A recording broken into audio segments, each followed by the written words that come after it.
Dr. Paul. The gentleman is recognized for 2 minutes. Gentlelady for yielding, and I ask unanimous consent to revise and extend my remarks. Without objection. Madam Speaker, I rise in opposition to this resolution, not because I am taking sides and picking who the bad guys are and who the good guys are, but I'm looking at this more from the angle of being a United States citizen, an American, and I think resolutions like this really do us great harm. In many ways, what's happening in the Middle East, and in particular with Gaza right now, we have some moral responsibility for both sides in a way, because we provide help and funding for both Arab nations and Israel. And so we definitely have a moral responsibility, and especially now today, the weapons being used to kill so many Palestinians are American weapons, and American funds essentially are being used for this. But there's a political liability, which I think is something that we fail to look at, because too often there's so much blowback from our intervention in areas that we shouldn't be involved in. You know, Hamas, if you look at the history, you'll find out that Hamas was encouraged and really started by Israel, because they wanted Hamas to counteract Yasser Arafat. And you say, well, yeah, that was better then and served its purpose, but we didn't want Hamas to do this. So then we as Americans say, well, we have such a good system, we're going to impose this on the world. We're going to invade Iraq and teach people how to be Democrats. We want free elections. So we encourage the Palestinians to have a free election. They do, and they elect Hamas.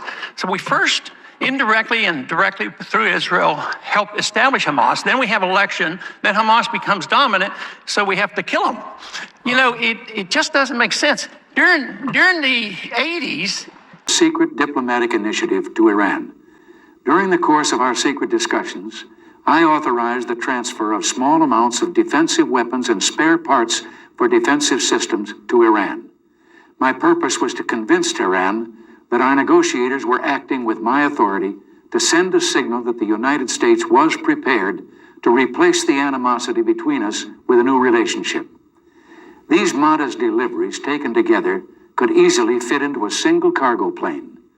That initiative was undertaken for the simplest and best of reasons: to renew a relationship with the nation of Iran, to bring an honorable end to the bloody 6-year war between Iran and Iraq, to eliminate state-sponsored terrorism and subversion, and to effect the safe return of all hostages.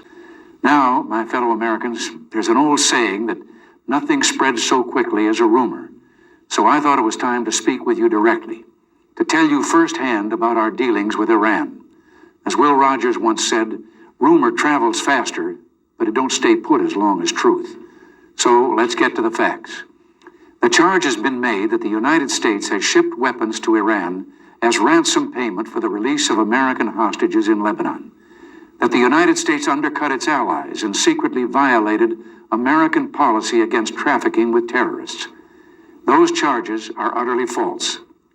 The United States has not made concessions to those who hold our people captive in Lebanon, and we will not.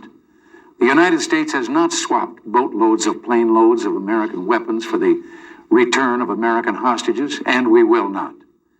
Other reports have surfaced alleging U.S. involvement. Reports of a sea lift to Iran using Danish ships to carry American arms, of vessels in Spanish ports being employed in secret U.S. arms shipments, of Italian ports being used, of the U.S. spending or sending spare parts and weapons for combat aircraft.